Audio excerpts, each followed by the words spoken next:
Hey guys, it's Eshani, aka Total Makeup Junkie 101, and welcome to Anti-Haul Volume 2. Are we all ready to put on our big kid panties today? Because today is going to be yet another one of those videos that will come across kind of negative, but it is what it is. Not everything is rainbow, sunshine, unicorns in the makeup world. And we all know everything is usually not rainbow, sunshine, unicorns on my own channel. But regardless, if you guys don't know what an anti-haul is, it is basically a video where I talk about products that I have not tried, I have not used, and I also have no intentions of purchasing for one reason or another. And as we go through the products, I'll tell you why I don't have any desire to purchase. If you're not familiar with the anti-haul series, it was originally created by a fantastic YouTuber named Kimberly Clark. I will be sure to link her channel down below for you guys, and Kimberly makes it very clear that these anti-haul videos are meant to be exaggerated. It's also not meant to be taken literally. It's just a funny, entertaining video. Okay, so are we all on the same page now? Are we ready to jump into it? Let's jump right into the anti-haul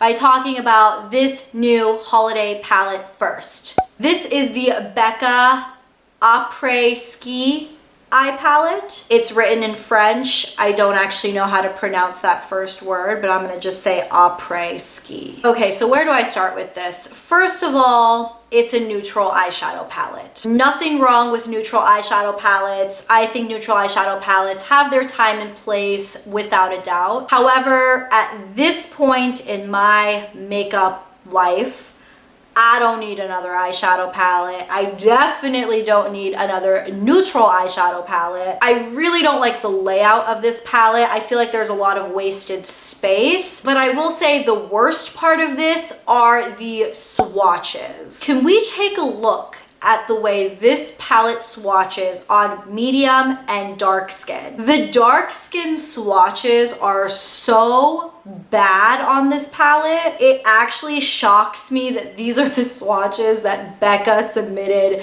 to Sephora to put on their website to try to sell this palette. The first 4 shades look exactly the same, but no, like I don't need this, you don't need this. I love Becca, absolutely love Becca, and really love Becca eyeshadows, but this palette, not unique, you don't need it. Speaking of chalky looking makeup, this is the Milk Makeup Holographic Powder Quad. This quad, I did see some swatches floating around Instagram and it looks super chalky. The colors, meh, not super unique or interesting. This product retails for $49. If you want a palette of unique holographic or iridescent highlighter shades, just get yourself the Anastasia Beverly Hills, oh my gosh, what's it called? Moonchild. The Anastasia Beverly Hills Moonchild palette. That is a gorgeous palette, beautiful colors. All of them have that iridescent holographic finish. The quality honestly is incredible, and it's only $40, so you save yourself $9 and you get 2 more shades. Alrighty guys, let's talk about the big mama.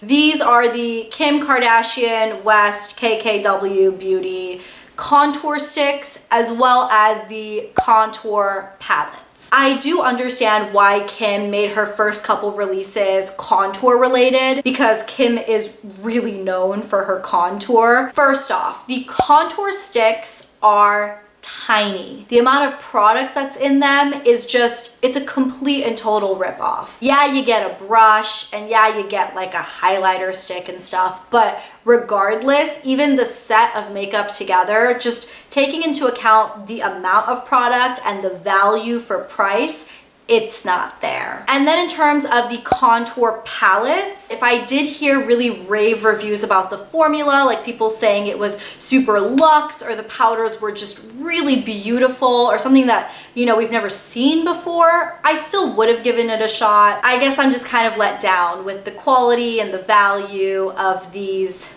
products in the KKW line. Next up, I want to talk about these. These are the Pat McGrath Mothership eyeshadow palettes. Whew, okay, where to get started with this? I have tried a lot of Pat McGrath products. You guys may have seen a couple of my videos where I've talked about them. I've tried her highlighters, I've tried her lip products. I did even purchase one of her eyeshadow sets that she had. My biggest gripe with Pat McGrath makeup is the fact that I feel like you're not getting a good value for the money. Pat McGrath is one of the most expensive makeup brands on the market, no doubt. I would say, I mean, beyond luxury even. So, I mean, if you are going to charge me $125 for something like this, not only should the quality of the shadows be impeccable, but the packaging better be the best frickin' packaging on this planet. Moving away from my packaging rant, that's my biggest gripe with Pat McGrath in general. But I will say these eyeshadow palettes, to me,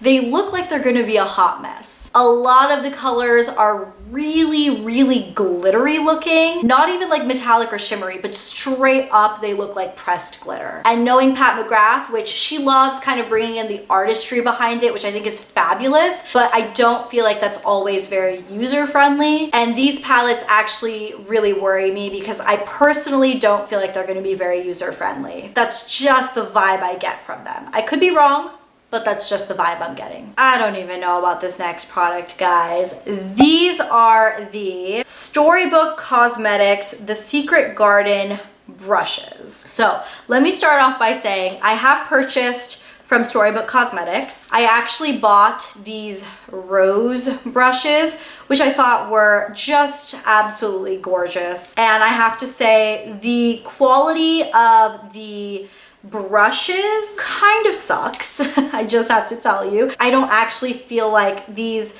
really distribute, like they don't like place and like blend product well because the bristles are just so like bendy and there's just not enough of them. However, the quality of the actual brush is really nice. I mean, they're metal, they're heavy, they're weighted. It's just the bristles. I mean, they don't apply makeup very well. And yeah, of course, if you're in it for the novelty of the brush or just to make it look cute on your vanity, obviously these are adorable, but in terms of usefulness, I don't think the Storybook Cosmetic brushes do it. Next up, let's talk about yet another neutral eyeshadow palette. This is the ColourPop I Think I Love You eyeshadow palette. Let's just start off by saying ColourPop is fabulous quality for the price. If you are looking for a good neutral eyeshadow palette and don't want to spend an arm and a leg, you might want to look into this. But my reasoning behind this is the same reasoning I had for the Becca one that I talked about earlier. It's a neutral eyeshadow palette. I have every single one of these colors somewhere else in my collection. If you're a big makeup lover, I guarantee you have these colors somewhere else in your collection. You probably already have a pre-made palette that looks pretty doggone similar to that. So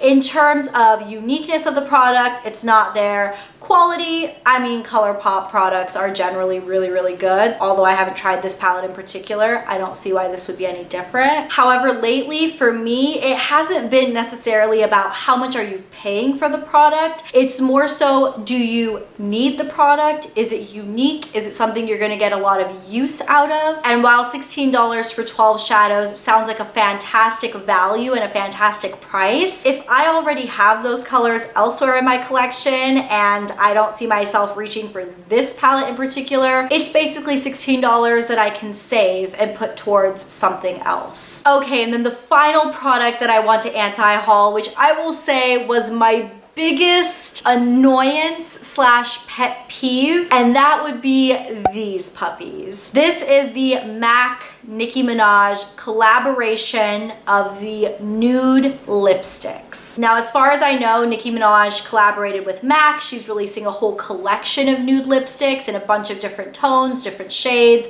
However, there are two lipsticks, these two right here, that come in like the special packaging, the special Nicki Minaj packaging. And of course, the two colors that come in the special limited edition, exciting packaging happen to be two nude colors that are too light for me. Why?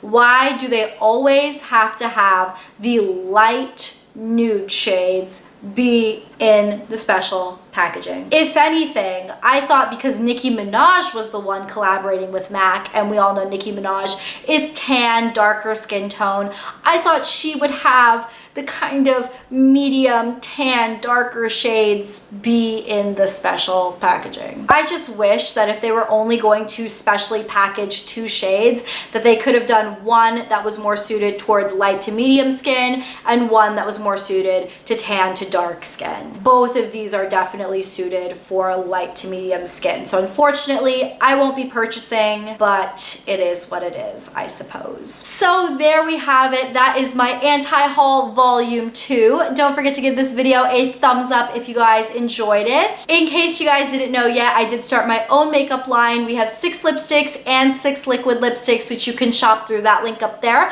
I'll also go ahead and put a subscribe link to my channel right down there for you. But that is everything. Thank you guys so much for your love and support. I really appreciate it, and I will talk to you guys in my next video on Monday. I'll see you then. Bye.